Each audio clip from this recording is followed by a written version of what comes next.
There are also ribosomes situated throughout the cytoplasm, as I've said, and then, of course, you have the cytoplasm and inside of this structure. If you look on the side, we also have these structures that are known as pili, and pili are kind of similar to cilia, but not necessarily used for movement. They're more used for attachment, and in some cases you can have what's called a sex pilus, which will extend off of the bacterial cell, and that will allow the bacterial cell to connect to another cell and then transfer genetic material after replicating it, which is a process of conjugation, if you recall from the last lecture that we went through. Okay. So the chromosomes inside of a prokaryotic cell, as I said, are going to be circular in nature, and this cell is everything's jumbled together, but still it is a continuous circle. It's just been contorted and twisted. But the chromosomes typically are singular, long. They're coiled or twisted, but they are a circular DNA molecule. Which is why if you ever go into this, if you decide to change your field from that of a dental hygienist to a microbiologist, you would spend a lot of time looking at what we call these plasmid maps, or these bacterial chromosome maps, and it would be in a circular fashion. This differs significantly from our own genetic material, because remember, ours is a double helix structure. It's not circular like this. So the chromosomes of bacteria are one large circle. Now, bacteria also are fitted with these small plasmids, which are circular in nature, and plasmids are segments of DNA, but they're not part of the bacterial chromosomes. They're plasmids that code for specific things like antibiotic resistance or a specific trait such as glowing that a bacteria might have. So plasmids, we know, really essentially only code for one specific trait. The cell membrane of the prokaryotic cell, as I said before, is pretty much synonymous with that of a eukaryotic cell membrane. It just surrounds the cytoplasm. It will allow materials to flow in and out of the cell, so it's a selective permeable membrane. And the cell membrane also has specialized enzymes that are attached to it, and those enzymes can be used to assist in metabolic reactions that will actually take place inside of the cell membrane. The cytoplasm inside of the cell is primarily made up of water. You also have different components like enzymes, waste products, proteins, different nutrient sources such as carbohydrates and lipids that are going to be used for different metabolic reactions that take place. There's very small particles that will be inside of the cytoplasm. We refer to these as cytoplasmic particles. They consist of ribosomes, as I've said before, which are going to be found all throughout the cytoplasm. The ribosomes of both eukaryotic cells and prokaryotic cells both undergo the same processes, or used for the same purposes of the process of translation. But the structure of these, as I've showed you in previous diagrams, are different. Remember, the eukaryotic cells are going to be bigger than the prokaryotic cells, and they have different ribosomal subunits to them. But the function still serves the same. So the reason prokaryotic cells are smaller is because they don't require as much ATP in order for them to grow and develop. The cell wall in a prokaryotic cell, in comparison to the eukaryotic plant cells and algae cells or the fungal cells that we talked about, basically serves the same purpose. It just is structured differently. So you have a cell wall that's used to provide shape and support to the prokaryotic cells. But the components that make up this cell wall consist of primarily peptidoglycan, which again is only going to be found in bacteria. The gram-positive bacteria, again, they have between 2 and 40 layers of peptidoglycan, or they can have more. So a very thick layer of peptidoglycan makes up gram-positive bacteria. Gram-negative bacteria, they'll have maybe 0 to 1 layers of peptidoglycan, and then above their peptidoglycan, remember, they have the outer membrane that is comprised of the LPS structure that we talked about. There's a special species of bacteria that don't have a cell wall. These bacteria are called mycoplasma bacteria, and they are considered to be pleomorphic, which means the absence of the bacterial cell wall allows the cells to change shape in the mycoplasma species. So if I ask you, which type are all bacteria, do all bacteria contain a cell wall? The answer would be no, they don't, because we do have special species that are considered to be pleomorphic because they lack a bacterial cell wall, and the cell wall provides shape and support, but without it you get this pleomorphic effect where your bacteria will exhibit different shapes. And this is important for us to know because we use the cell morphology of a bacterial cell to determine what type of bacteria it is. So it's real important when we look at an organism and we see that there's a variation of shapes versus having uniform shapes. And so mycoplasma bacteria such as Mycoplasma leprae is an organism that causes leprosy in some patients, and the absence of the bacterial cell wall provides a pleomorphic effect, allowing us to see different shapes under the microscope when examining tissues infected by that organism. Here's an interesting diagram outlining the cell walls of both gram-negative and gram-positive. It's not as highly elaborate, I feel like, as the diagram before in the previous slides that I went through with you, but it does give a good comparison between gram-negative cell walls and gram-positive cell walls.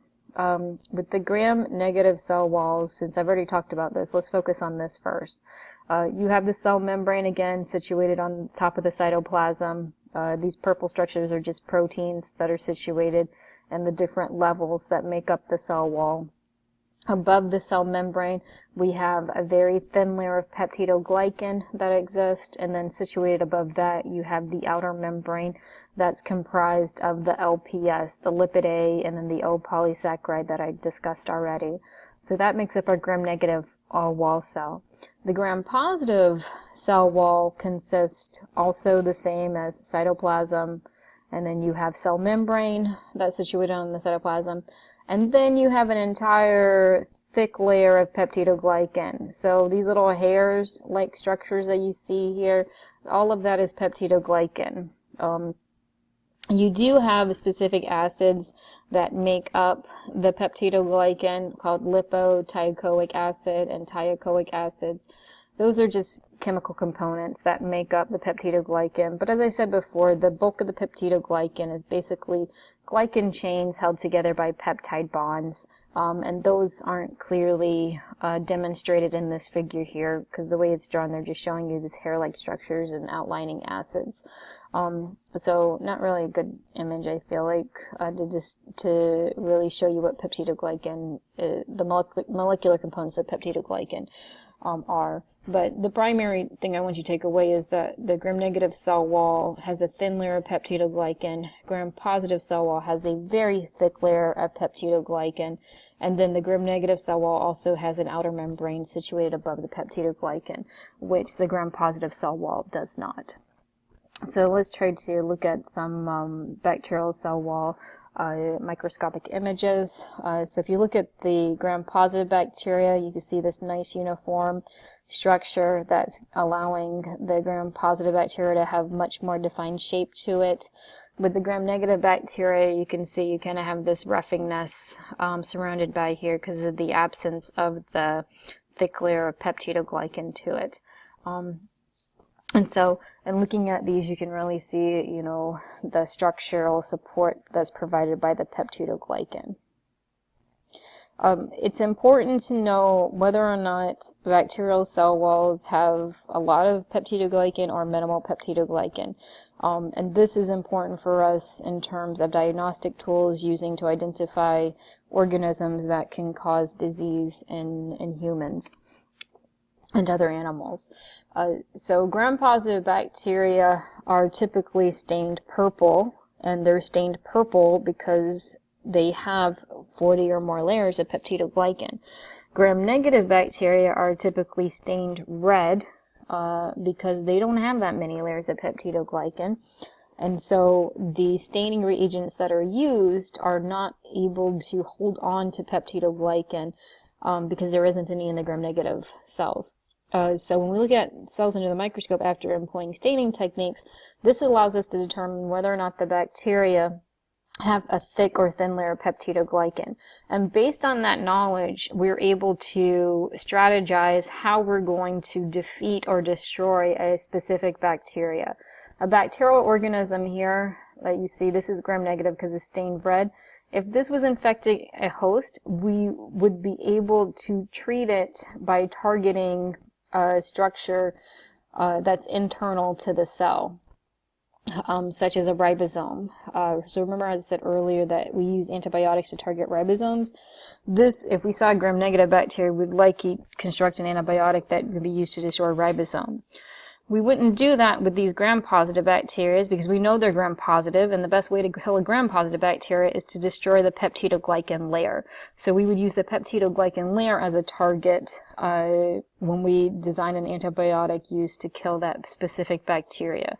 So knowledge of whether or not there's a thin or thick layer of peptidoglycan enables us to employ and strategize effectively in terms of how to eradicate or treat infections caused by pathogenic bacteria. And so how do we get these different colored bacterial organisms? Well, we do a process that's called gram stain. And gram stain is a process that typically can be done in the span of, between 15 and 20 minutes. But what you do is you isolate the bacteria that you're interested in gram staining. And what you want to know with this specific staining technique is the bacteria gram-negative or positive? Does it have the thick layer of peptidoglycan, or does it have a thin layer? So what you do is you add some bacteria to a slide. Well, first you put a drop of water on the slide, and then you transfer an isolated culture of bacteria to that droplet. You allow that slide to dry, and then you pass it over a Bunsen burner flame 3 times. 1, 2, 3. Once it's passed over the flame, the next step, and what happens when you pass it over the flame, is you're doing a process called heat fixing, where you're fixing that bacteria to adhere to your slide, so that way it doesn't wash away in the staining process. Then the next step is to add a reagent known as crystal violet that will be used to stain any gram-positive bacteria on that slide. And so you flood the slide with crystal violet for 1 minute, and then you wash it off. Once you wash off the crystal violet, the next step is to add what's called grams iodine to the crystal violet for 1 minute. And what the crystal violet, what the grams iodine will do is it will fuse with the crystal violet and enable the crystal violet to penetrate into the thick layers of peptidoglycan on a gram-positive bacteria. So you do that for 1 minute, and then you wash it off with water. Once you wash it off, you've basically stained everything on that slide with crystal violet. But what we want to do now is try to see if any of the bacterial cells are gram-negative. So the next step is to do a process called decolorization, where you're going to remove the crystal violet from any cells that lack peptidoglycan or only have a thin layer of peptidoglycan. So then you add decolorizer, which can be something like alcohol, for 30 seconds to the slide, and then you wash it off after 30 seconds. Once you wash off the decolorizer, then all of your gram-negative bacteria will have the crystal violet removed from them. And so that enables us to do a counter stain where we add something called safranin, which is going to stain all of the gram-negative bacteria. So you add safranin for 1 minute. It will stain the gram-negative bacteria, while the crystal violet will continue to stain the gram-positive bacteria. And then you blot dry your slide and then view it under the microscope. And so once you do that, you're able to get these images here where you can see if your bacteria is either gram-negative or gram-positive.